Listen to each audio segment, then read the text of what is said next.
Meet the Johnson family. John, Lisa, and their 2 kids. They're just an average suburban family living comfortably in Austin, Texas. But when John received an irresistible job offer in Seattle, they're ready to embrace that new chapter. And they chose AB Movers, a reputable moving company, for their big move. And they were drawn by their affordable quotes and promising testimonials. Now the move went smoothly, but there were some last-minute surprises along the way. The Johnson's family belongings, they all arrived intact, and the whole family started to settle into their new life. But it was short-lived. When they received that final bill from AB Movers, it was almost double the initial quote. The invoice included unexpected charges like long carry fees or shuttle services or additional pickup charges, and these are all terms the Johnsons were not familiar with. Now John tried negotiating, but the contract left them with little room to argue. And in the end they had no choice but to pay, leaving them frustrated. And they were wondering if a DIY move would have been better. Now let's delve into another tale. Let's talk about the Anderson family. Jeff, Laura, and their 2 kids, also living in Austin. Jeff receives that same job offer that John did, and Jeff also decides to find and hire AB Movers. Now, the prospect of this new chapter also fills Jeff and Laura with excitement, and their move also goes smoothly, though, again, there's some last-minute surprises along the way. And the Anderson family's belongings arrive unscathed, and they settle into their new life, but when that final bill arrives, Jeff and Laura are not taken aback. The bill has long carry fees, shuttle service, additional pickup charges, but the Andersons were well informed of those costs by AB Movers, and they were prepared for these changes every step of the way.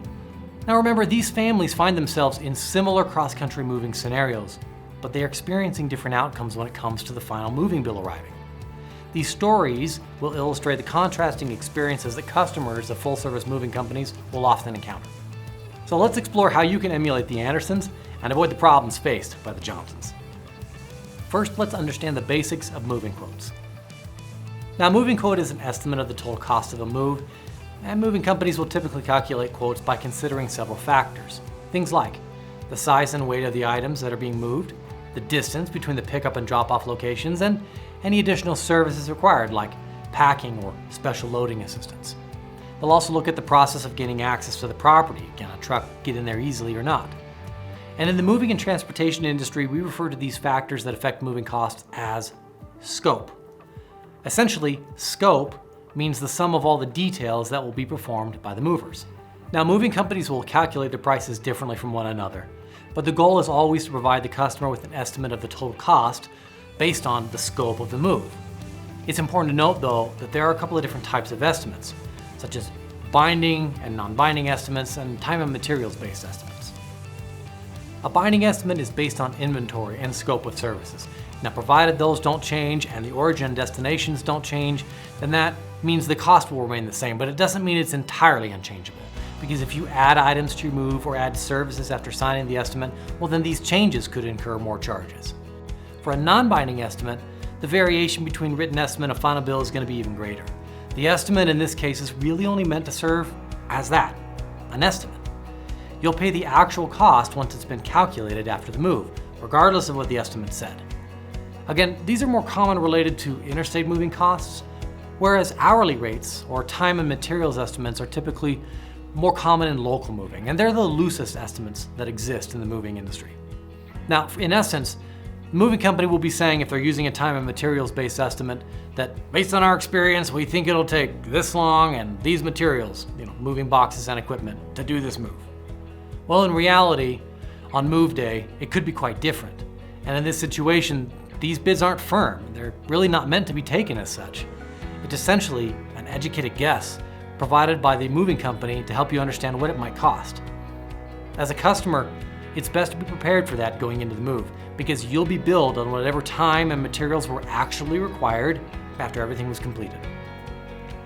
So what are some reasons for the discrepancies between the moving quotes and their final charges? Now, there are a lot of individual reasons why moving quotes can differ from what is billed at the end. Some movers could use this as a way to scam customers, but we're going to ignore that for a second and focus on legitimate moving companies. Their charges, if they change, will typically come down to 2 reasons. First, could be that the estimator didn't properly estimate the scope of the move. If you have a binding estimate, this may not make a difference in your final bill. But if you have a non-binding estimate, this will typically create some differences. Number 2 could be that you changed the scope of the move after the estimate was completed. And these changes could be lots of different things. They could be changing the load dates the unload dates. Maybe you added services like packing or extra stops. Maybe you changed the amount of goods to be moved. And here's a reminder, if you don't bring up something that will affect the scope of your move, like forgetting to mention that a truck won't fit in the driveway at destination, or that you have to use an elevator when you get to destination, it's going to be treated as if you changed the scope of the move, because the scope has to be changed in order to complete your move. That could change the cost. Now, negotiating moving costs on your interstate or local move could be done by removing any of the unnecessary services or maybe changing the move dates. But before you sign a contract, take a close look at the services that are included in your quote and ask if there are any additional fees associated that you could remove.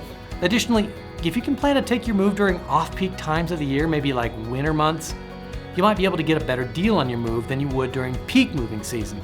And most moving companies offer discounts during off-peak weeks or months. So planning your move well in advance, understanding when peak season starts, could also help you save some money. Now, armed with all this knowledge, let's revisit the Johnsons and the Andersons. It should be easy to see that the Andersons put in the right amount of time into understanding their move, the factors that could change it, and what the final price could be if they happened. The Johnsons didn't do any of that. Maybe they stopped looking at the prices, or maybe they just used an online moving cost calculator and didn't ask enough questions. But in the end, the Johnsons signed a moving contract, and they didn't understand how changes that happened during the move could change the price. For a seamless moving experience, it's really important to be more like the Andersons. Moving can be really stressful. Unexpected costs are only going to add to your stress. So taking the time to do thorough research and ask good questions about your move are going to help you avoid additional moving fees, or at least know about them in advance. Ready to make a move and need an estimate? Visit quote.baileysalley.com for a quick, reliable, and competitively priced quote. We're here to make your move effortless and worry-free.